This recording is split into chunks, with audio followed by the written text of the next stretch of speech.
Assalamualaikum Bapak. Waalaikumsalam. Nah, perkenalkan nama saya itu Kurnawan. Saya dari perawat atau mahasiswa Politeknik Negeri Indramayu. Itu jurusan keperawatan. Nah, di sini saya akan menjelaskan atau mengedukasi Bapak tentang bahayanya merokok, Pak. Nah, jadi kayak ngerokok itu kayak semacam apa ya? Sebuah dampak buruk lah, apalagi sekarang di Indonesia tuh udah kebanyakan kayak laki-laki ataupun para remaja. Nah, Bapak kan masih remaja, tuh biasanya tuh dampak buruknya banyak, Bapak. Nah, sebelum itu boleh perkenalkan nama Bapak, terus usianya berapa?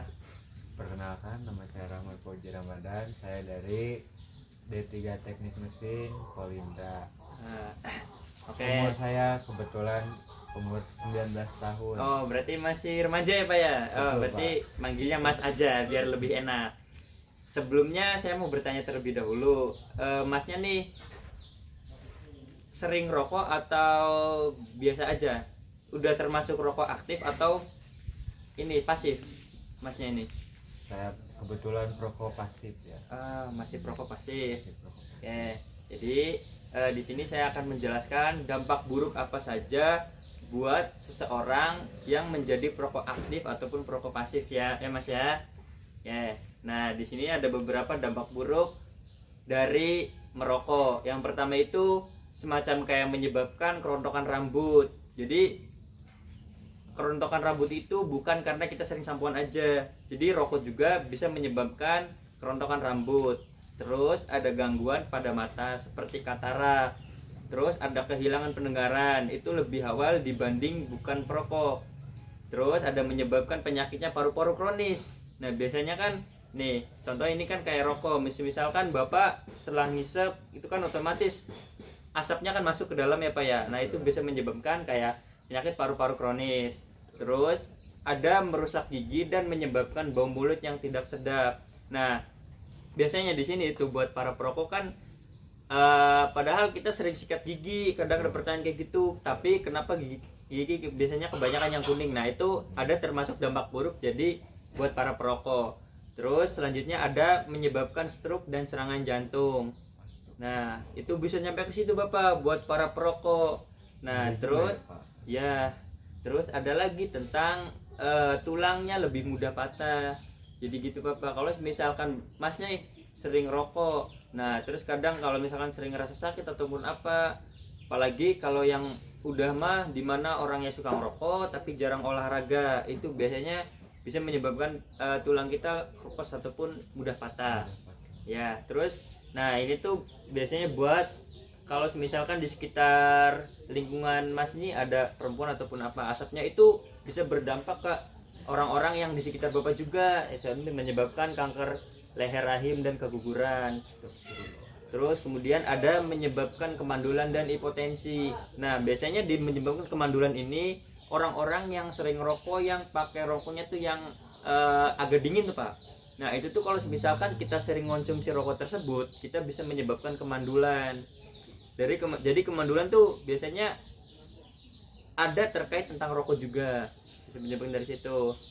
Terus selanjutnya ada menyebabkan kanker kulit Bapak.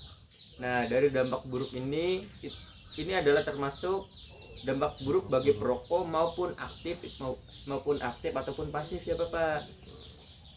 Nah, jadi gitu. Jadi kita yang merokok juga kadang bisa membahayakan orang-orang yang sekitar kita atau di lingkungan kita ya Mas ya. Oke.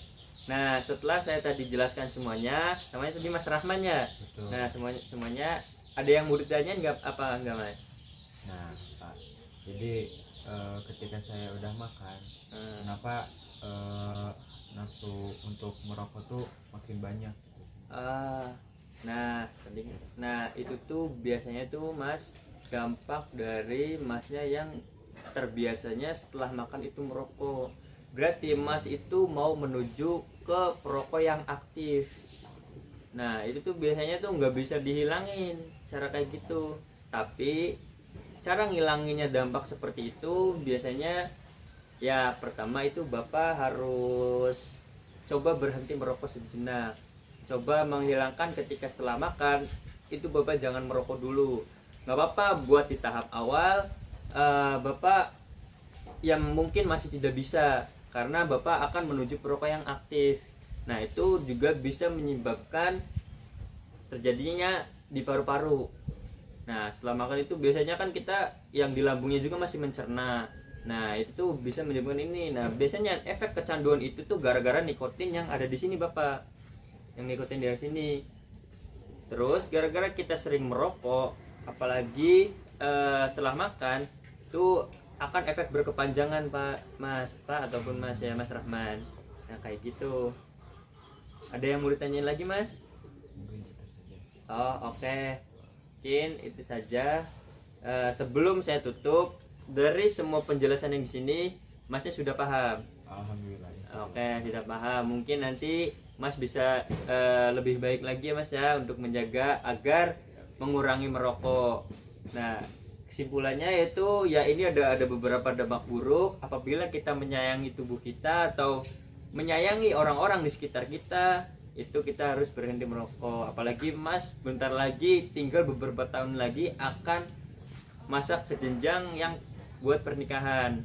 Kalau misalkan ada istri kita sedang mengandung, kalau misalkan nanti ya buat kedepannya, Mas kan sekarang memang belum menikah, cuman persiapan buat kedepannya itu tuh bisa menyebabkan yang di kandungan itu bisa menyebabkan bahaya buat bayi tersebut.